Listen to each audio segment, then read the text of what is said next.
जरा एक पल के लिए ना इस दृश्य की कल्पना कीजिए। एक छोटा सा धातु का कमरा है जो अंतरिक्ष के एकदम अनंत अंधेरे में चांद की सतह की तरफ बहुत तेजी से गिर रहा है। और उस यान के अंदर जो कंप्यूटर है उसकी ताकत आज की एक आम स्मार्ट वॉच से भी कम है। बिल्कुल। और अचानक उस एकदम शांत कैबिन में कान फाड़ देने वाले अलार्म गूंजने लगते हैं, लाल बत्तियां चमक रही हैं। हाँ, कंप्यूटर साफ साफ कह रहा है कि वो और डेटा प्रोसेस नहीं कर सकता है। मतलब वो हार मान रहा है। और अगर उस अंतरिक्ष यात्री की नजरों से खिड़की के बाहर देखा जाए तो यान सीधा एक विशाल गड्ढे की तरफ जा रहा है। एक ऐसा गड्ढा जहां कार के आकार के बड़े बड़े पत्थर बिखरे पड़े हैं। हाँ, तो ऐसे में कोई क्या करेगा? मतलब ये कोई हॉलीवुड की साइंस फिक्शन फिल्म का दृश्य नहीं है। नहीं, बिल्कुल नहीं। ये 20 जुलाई 1969 की असलियत थी, जब अपोलो 11 का लूनर मॉड्यूल चांद की सतह को छूने से बस कुछ ही मिनट की दूरी पर था। वहां कोई रीटेक नहीं हो सकता था। हाँ, कोई पॉज बटन नहीं था वहां। ठीक है, तो ये इसे विस्तार से समझते हैं। आज द डीप डाइव की इस चर्चा में हमारा मकसद सिर्फ इतिहास की किसी घटना को याद करना नहीं है। आज हमारे पास दो बेहद अहम दस्तावेज हैं। पहला है नवंबर 1969 की अपोलो 11 मिशन रिपोर्ट, जो मतलब अंतरिक्ष यात्रियों के अनुभवों का एकदम कच्चा और तकनीकी चिट्ठा है। और दूसरा स्रोत है नासा का ताज़ा अक्टूबर 2024 का आर्टेमिस 3 अपडेट। सही कहा।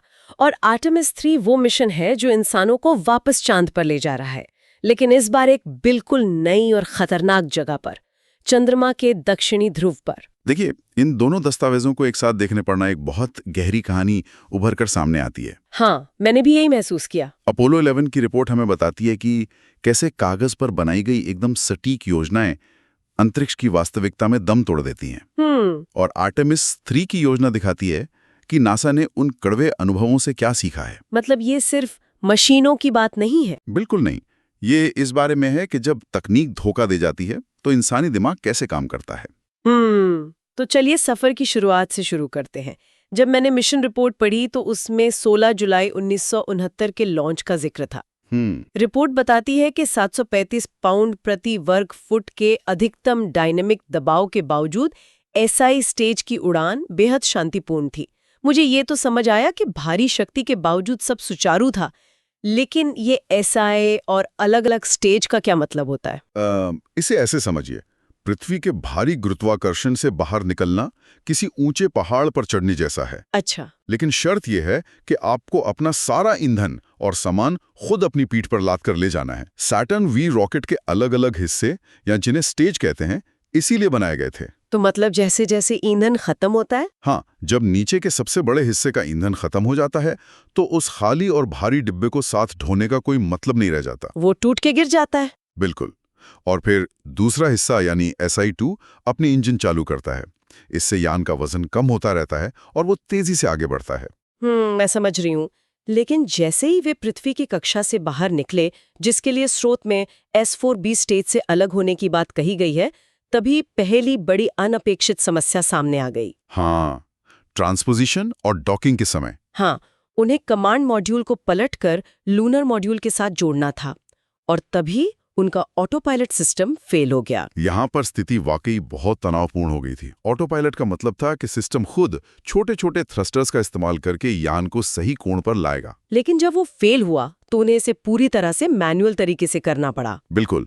जब मैं ये पढ़ रही थी ना, तो मुझे ऐसा लगा जैसे मैं हाईवे पर अपनी कार चला रही हूँ, मैंने क्रूज कंट्रोल सेट कर दिया है और 100 मील प्रति घंटे की रफ्तार पर अचानक सिस्टम ब्लैकआउट हो जाए। हाँ, और मुझे तुरंत स्टीयरिंग खुद संभालनी पड़े। ये तुलना काफी हद तक सही है, लेकिन मैं इसमें थोड़ा सा सुधार करना चाहूंगा। अच्छा, बताइए। देखिए, हाईवे पर जब आप गाड़ी चलाते हैं तो हवा का घर्षण होता है, सड़क की पकड़ होती है। अगर आप एक्सेलेरेटर छोड़ दें तो गाड़ी अपने आप धीमी हो जाएगी। हाँ, वो तो है। लेकिन अंतरिक्ष में वैक्यूम के कारण ऐसा कोई प्रतिरोध नहीं होता। अगर आप मैनुअल कंट्रोल में 1 मिलीमीटर भी ज्यादा थ्रस्ट दे दें तो यान बस उसी दिशा में बहता चला जाएगा। बिल्कुल। उसे रोकने के लिए आपको उल्टी दिशा में बिल्कुल उतनी ही ताकत लगानी होगी। इस छोटे से सुधार के चक्कर में अंतरिक्ष यात्रियों को उम्मीद से कहीं ज्यादा समय लगा। और रिपोर्ट के मुताबिक 18 पाउंड अतिरिक्त ईंधन खर्च करना पड़ा। हाँ, 18 पाउंड ईंधन शायद धरती पर सुनने में कम लगे, लेकिन अंतरिक्ष में तो हर एक बूंद की कीमत जिंदगी और मौत तय कर सकती है। सही बात है। फिर भी दस्तावेज बताते हैं कि ट्रांसल्यूनर इंजेक्शन यानी चांद की तरफ जाने वाला वो आखिरी धक्का इतना सटीक था कि यान की गति उनकी योजना से महज 1.6 फीट प्रति सेकंड के मामूली अंतर पर थी, जो कि अद्भुत है। मतलब 1969 के उन कंप्यूटरों के साथ इतनी सटीकता, मुझे तो ये अकल्पनीय लगता है। वो वाकई इंजीनियरिंग का एक चमत्कार था। और उस सफर के दौरान एक और दिलचस्प तकनीक का इस्तेमाल किया गया जिस पर अक्सर लोगों का ध्यान नहीं जाता। Passive thermal control. हाँ, पैसिव थर्मल कंट्रोल। मैंने पढ़ा कि वे अंतरिक्ष यान को रास्ते भर 0.3 डिग्री प्रति सेकंड की दर से घुमाते रहे। ऐसा क्यों? मतलब अंतरिक्ष में तो कोई मौसम नहीं होता ना, फिर उन्हें गर्मी या सर्दी की क्या चिंता थी? देखिए, अंतरिक्ष में मौसम नहीं होता और असल में वही सबसे बड़ी समस्या है। कैसे? क्योंकि वहां कोई हवा नहीं है, इसलिए तापमान को बांटने का कोई माध्यम भी नहीं है। यान का जो हिस्सा सीधे सूरज की रोशनी के सामने होता है वो उबलने लगता है। उसका तापमान सैकड़ों डिग्री तक जा सकता है। अरे बाप रे! उसी समय यान का जो हिस्सा अंधेरे में है वो जमा देने वाली ठंड का शिकार हो जाता है। तो उन्होंने यान को धीरे धीरे घुमाना शुरू किया? बिल्कुल, ठीक वैसे ही जैसे आग पर किसी चीज को भूनते समय लगातार घुमाया जाता है ताकि वो हर तरफ से बराबर सिके। इसे बारबेक्यू रोल भी कहते हैं ना? हाँ, इसे बारबेक्यू रोल ही कहा जाता है। ये इतना कारगर रहा कि अंदर का तापमान बिल्कुल स्थिर रहा और वे आराम से सो सके। लेकिन चांद के करीब पहुंचते ही ये शांति खत्म होने वाली थी। उतरने के समय का जो विवरण रिपोर्ट में है वो सच में रोंगटे खड़े कर देने वाला है। बिल्कुल। लूना मॉड्यूल के स्टीयरेबल एंटेना का पृथ्वी से संपर्क बार बार टूट रहा था। और संचार टूटना किसी भी अंतरिक्ष मिशन का सबसे डरावना सपना होता है। आप अंधेरे में तीर चला रहे होते हैं। और उसी समय एक और बड़ी गड़बड़ हुई। जब यान नीचे आ रहा था तो लैंडिंग रडार ने काम करना शुरू किया, लेकिन कंप्यूटर जो ऊंचाई बता रहा था और रडार जो ऊंचाई बता रहा था उसमें 2800 फीट का भारी अंतर था। 2800 फीट का अंतर। इसका मतलब था कि यान को पता ही नहीं था कि सतह असल में कितनी दूर है। और उसी वक्त वो मशहूर घटना घटी, 1201 और 1202 अलार्म। हाँ, मैंने हमेशा सोचा था कि शायद कंप्यूटर खराब हो गया था या क्रैश हो गया था। क्या वाकई ऐसा था? नहीं, कंप्यूटर टूटा नहीं था, वो बस ओवरलोड हो गया था। ओवरलोड मतलब एक साथ बहुत सारा डेटा आ गया था? हाँ, असल में हुआ ये था कि लैंडिंग के रडार के साथ साथ एक और रडार, रैंडीवू रडार, गलती से चालू रह गया था। वो रडार बेतहाशा डेटा भेज रहा था। ओह, समझी। उस समय के कंप्यूटर की क्षमता बहुत सीमित थी। जब उस पर एक साथ इतना सारा डेटा आ गया तो उसने 1201 और 1202 अलार्म बजाकर मानो ये कहा, मेरे पास काम बहुत ज्यादा है, मैं सिर्फ सबसे जरूरी काम कर रहा हूं, यानी यान को उड़ाने पर ध्यान दे रहा हूं। बाकी सब डेटा को मैं इग्नोर कर रहा हूं। बिल्कुल, उसने खुद को रिबूट किया और सिर्फ जरूरी काम पर फोकस किया। और जरा सोचिए, ये सब तब हो रहा है जब वे सतह की तरफ तेजी से गिर रहे हैं। स्वचालित प्रणाली उन्हें एक बड़े क्रेटर के किनारे ले जा रही थी जहां बहुत बड़े बड़े पत्थर थे। हाँ, कार के जितने बड़े पत्थर। अगर वो वहां उतरते तो यान पलट सकता था और सब खत्म हो सकता था, और उनका ईंधन भी तेजी से कम हो रहा था। यहीं पर कमांडर ने मैनुअल कंट्रोल लिया। और यही वो पल है जो हमें बताता है कि हम अंतरिक्ष में पूरी तरह से मशीनों पर निर्भर क्यों नहीं रह सकते। सही बात है। अगर उस दिन सिर्फ कंप्यूटर होता तो मिशन फेल हो जाता। कमांडर नील आर्मस्ट्रांग ने स्थिति की गंभीरता को समझा। उनके पास लैंडिंग के लिए महज कुछ सेकंड का ईंधन बचा था। कुछ सेकंड? हाँ, लेकिन उन्होंने धैर्य नहीं खोया।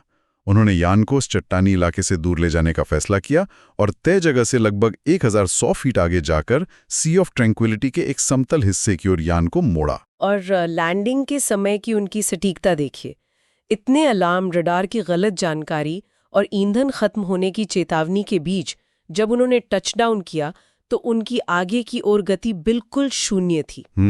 वे महज 2.1 फीट प्रति सेकंड बाईं ओर और 1.7 फीट प्रति सेकंड नीचे की ओर खिसकते हुए उतरे। अगर हम इसे रोजमर्रा की भाषा में समझे ना, तो 1.7 फीट प्रति सेकंड की गति से नीचे उतरने का मतलब है कि वे यान को इतनी कोमलता से चांद की सतह पर लाएं जितना हम सड़क पर चलते हुए फुटपाथ से नीचे कदम रखते हैं। अरे वाह! वो भी एक ऐसे माहौल में जहां कोई हवा नहीं है, और वे एक भारी भरकम यान को मैनुअल कंट्रोल से उड़ा रहे थे। ये सच में इंसान की क्षमता का एक शानदार उदाहरण था। लेकिन लैंडिंग के बाद आराम करने की जो योजना थी वो भी धरी की धरी रह गई। हाँ, बिल्कुल। योजना के अनुसार उन्हें सतह पर उतरने के बाद पहले सोना था, लेकिन उन्होंने बाहर निकलने यानी ईवीए का फैसला किया। Extra vehicular activity. हाँ, और बाहर निकलना कोई दरवाजा खोलकर टहलने जाने जैसा आसान काम नहीं साबित हुआ। बाहर निकलने की उस तैयारी में अनुमान से बहुत अधिक समय लगा था। मुख्य समस्या कैबिन के दबाव को कम करने यानी उसे डिप्रेशराइज करने की थी। हाँ, मैंने रिपोर्ट में पढ़ा कि दबाव 0.1 psi से नीचे जा ही नहीं रहा था और हैच यानी दरवाजा खोलते समय वो मुड़ता हुआ सा लगा। मुझे ये समझ नहीं आता कि 0.1 psi तो बहुत ही कम दबाव होता है ना। हाँ, फिर दरवाजा खोलने में इतनी मुश्किल क्यों आ रही थी? देखिए, ये अंतरिक्ष के वैक्यूम का एक और अजीब और खतरनाक पहलू है। हम धरती पर हवा के दबाव के आदी हैं, लेकिन चांद पर बाहर पूर्ण वैक्यूम है यानी शून्य दबाव। अगर कैबिन के अंदर थोड़ा सा भी दबाव जैसे 0.1 psi रह लाए तो वो अंदर से दरवाजे पर सैकड़ों पाउंड का बल लगाता है। बाप रे, सैकड़ों पाउंड? हाँ, ये ऐसा है जैसे कोई अंदर से दरवाजे को पूरी ताकत से धकेल रहा हो और आप उसे बाहर से खोलने की कोशिश कर रहे हो। इसलिए जब उन्होंने दरवाजा खींचने की कोशिश की तो धातु मुड़ती हुई महसूस हुई। और जब वो आखिरकार बाहर निकले तो वहां चलने का अनुभव भी बिल्कुल अलग था। चांद का गुरुत्वाकर्षण धरती का छठा हिस्सा है, 16th ग्रेविटी है। हाँ, उन्होंने रिपोर्ट में बताया कि चलना धरती की तुलना में आसान था, जिसे उन्होंने लोप या लंबी छलांग वाली चाल कहा। लेकिन सबसे ज्यादा हैरानी मुझे चांद की मिट्टी के बारे में पढ़कर हुई। हम हमेशा तस्वीरों में देखते हैं कि चांद की सतह धूल से भरी है, जूतों के गहरे निशान दिखते हैं, तो वो भुरभुरी ही होगी ना। ये एक बहुत ही आम गलतफहमी है और यही विज्ञान की खूबसूरती है जो हमारी धारणाओं को तोड़ती है। तो असल में वो कैसी थी? ऊपरी परत जरूर धूल जैसी थी, लेकिन उसके ठीक नीचे की सतह कंक्रीट जैसी थी। कंक्रीट जैसी? हाँ, जब उन्होंने परीक्षण के लिए कोर ट्यूब को सतह में गाड़ने की कोशिश की तो वे उसे 4-5 इंच से ज्यादा अंदर धकेल ही नहीं पाए। हथौड़ा भी कई बार फिसला। जरा सोचिए, उस भारी भरकम स्पेस सूट में जहां गुरुत्वाकर्षण कम होने के कारण शरीर का वजन हल्का हो गया था, किसी चीज पर पूरी ताकत से प्रहार करना लगभग असंभव हो रहा था। वो तो हवा में ही उछल जाते होंगे जब मारते होंगे। बिल्कुल। फिर भी उस संघर्ष के बाद उन्होंने 47 पाउंड चांद की चट्टानें और मिट्टी इकट्ठी की। सच में इतना थका देने वाला काम करने के बाद जब वो वापस लूना मॉड्यूल में आए तो मुझे लगा था कि वे घोड़े बेचकर सोए होंगे। लेकिन ऐसा हुआ नहीं। रिपोर्ट के मुताबिक वहां सोने की कोशिश करना किसी बुरे सपने जैसा था। नींद आना लगभग नामुमकिन था। एक तो स्पेस सूट का तापमान बहुत ठंडा था। उनके उपकरणों में लगे पानी और ग्लाइकॉल पंप का शोर उस छोटे से केबिन में असहनीय रूप से तेज था। और मैंने पढ़ा कि खिड़कियों के शेड्स उस तेज सूरज की रोशनी को रोक भी नहीं पा रहे थे जो बाहर से आ रही थी। हाँ, वो सब बहुत परेशान करने वाला था। जरा सोचिए, उन लोगों ने अभी अभी मानव इतिहास का सबसे बड़ा काम किया है और उन्हें चैन की नींद भी नसीब नहीं हो रही है। खैर, 124 घंटे और 22 मिनट के मिशन टाइम पर लूनर मॉड्यूल ने चंद्रमा की सतह से उड़ान भरी। वापसी का सफर शुरू हुआ। पृथ्वी पर वापसी का सफर। लेकिन डॉकिंग के समय जब लूनर मॉड्यूल वापस कमांड मॉड्यूल से जुड़ता है, फिर से एक दिल दहला देने वाली घटना घटी। जी हाँ, जब कमांड मॉड्यूल के पायलट ने सिस्टम को मैनुअल पर रखा तो यान अचानक 15 डिग्री तक दाईं ओर खिसक गया। 15 डिग्री? अंतरिक्ष में दो यानों के जुड़ते समय 15 डिग्री का भटकाव कोई छोटी बात नहीं है। ये एक बड़ी दुर्घटना का कारण बन सकता था। अगर वो भटकाव सही नहीं होता और वो 12 लैचेस लॉक नहीं होते तो क्या होता? अगर डॉकिंग फेल हो जाती तो माइकल कॉलिंस को अकेले पृथ्वी पर लौटना पड़ता। हे भगवान! आर्मस्ट्रॉन्ग और एल्ड्रन हमेशा के लिए चांद की कक्षा में फंस जाते। कोई बैकअप प्लान नहीं था। मार्जिन ऑफ एरर 0 था। मतलब ये सोचकर ही डर लगता है। स्थिति को संभालने के लिए दोनों यानों के भारी मात्रा में थ्रस्टर्स फायर किए गए और आखिरकार वे जुड़ने में सफल रहे। और वापसी के सफर के दौरान जब वे पृथ्वी की ओर लौट रहे थे और कैबिन में पूरा अंधेरा था, तब एक बहुत ही अजीब चीज हुई। आप उस रोशनी की बात कर रही हैं? हाँ, अंतरिक्ष यात्रियों ने अंधेरे में बंद आंखों से भी रोशनी की छोटी छोटी चमक देखी, जिन्हें रिपोर्ट में सिंटिलेशंस ऑफ लाइट कहा गया है। ये क्या था? देखिए, ये कोई मति भ्रम नहीं था। यह गहरे अंतरिक्ष की एक भयानक सच्चाई थी। अच्छा। वो रोशनी भारी और उच्च ऊर्जा वाले ब्रह्मांडीय कण यानी कॉस्मिक रेज थीं। Cosmic rays? ये कण इतने शक्तिशाली होते हैं कि वे यान की धातु की मोटी दीवारों को चीरकर सीधे अंतरिक्ष यात्रियों की आंखों के फ्लोइड या रेटिना से टकरा रहे थे। बाप रे, दीवारों के आर पार? हाँ, और इसी वजह से उन्हें रोशनी के चमकने का एहसास हो रहा था। ये हमें बताता है कि गहरे अंतरिक्ष में इंसानी शरीर कितने भारी और अज्ञात रेडिएशन का सामना करता है। और यही वो बिंदु है जो हमें आज के समय में ले आता है। हाँ, आर्टेमिस 3। बिल्कुल। अपोलो की ये सारी चुनौतियां, कंप्यूटर ओवरलोड, हार्ड लैंडिंग, भयंकर ठंड और रेडिएशन, ये सब महज इतिहास का हिस्सा नहीं है।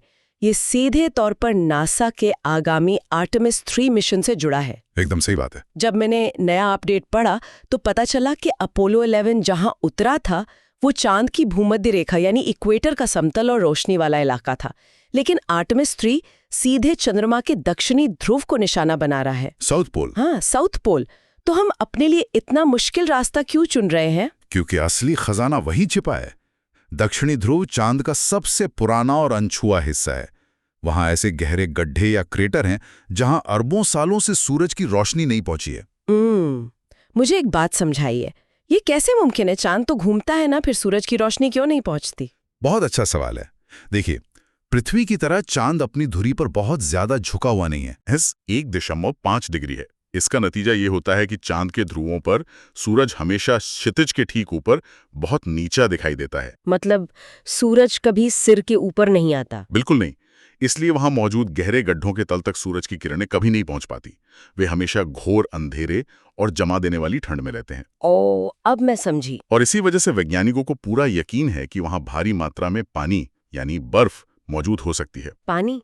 मैंने दस्तावेज में देखा कि नासा ने 9 संभावित लैंडिंग क्षेत्रों की पहचान की है। हाँ, 9 क्षेत्र। मैं उनके नाम रटने के बजाय ये समझना चाहती हूँ कि ये 9 क्षेत्र चुने कैसे गए, मतलब इनका आधार क्या था? ये जगह कोई रैंडम तरीके से नहीं चुनी गई। इन्हें चुनने के पीछे कई कड़ी शर्तें थी। जैसे? पहला, वहां वो स्थायी अंधेरे वाला क्षेत्र होना चाहिए जहां बर्फ मिल सके। ठीक है। दूसरा, लैंडिंग की जगह के बिल्कुल पास पर्याप्त सूरज की रोशनी भी होनी चाहिए ताकि यान के सोलर पैनल काम कर सकें और अंतरिक्ष यात्री अत्यधिक ठंड से बचे रहें। मतलब उन्हें अंधेरे में जाके वापस उजाले में आना होगा। बिल्कुल।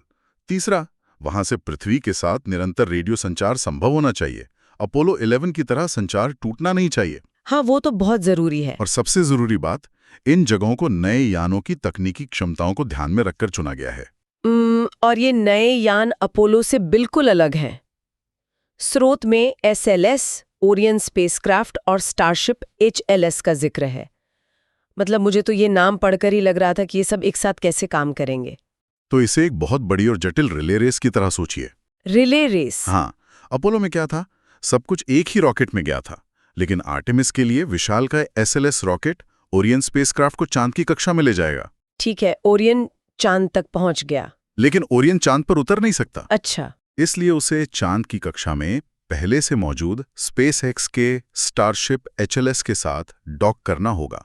ओ, मतलब स्टारशिप पहले से वहां इंतजार कर रहा होगा। बिल्कुल।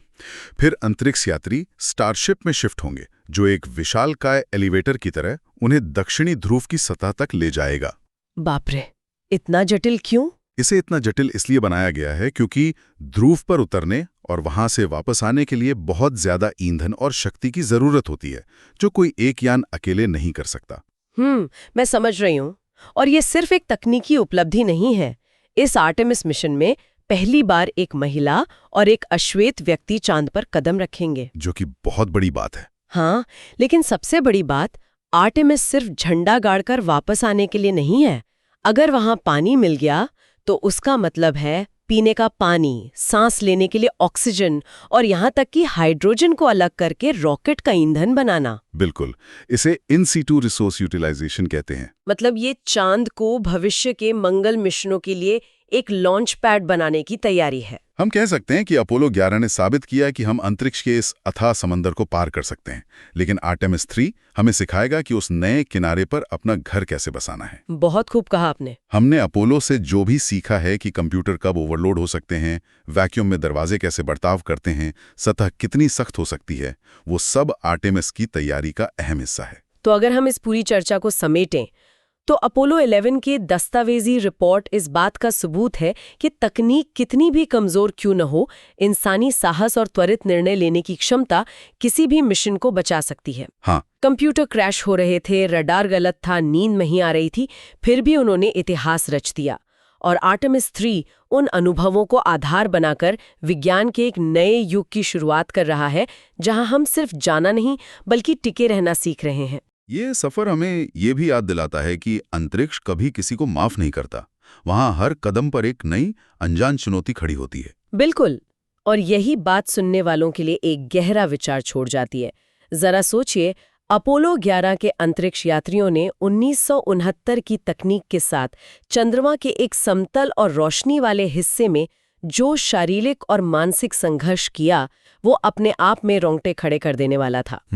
अब कल्पना कीजिए, जब आर्टेमिस के अंतरिक्ष यात्री दक्षिणी ध्रुव के उन विशाल डरावने गड्ढों के किनारे उतरेंगे, जहां अरबों सालों से सूरज की एक किरण तक नहीं पहुंची है। वो बिल्कुल अलग दुनिया होगी, जहां की जमा देने वाली ठंड और अंधेरा इंसान के दिमाग पर क्या असर डालेगा, ये कोई नहीं जानता।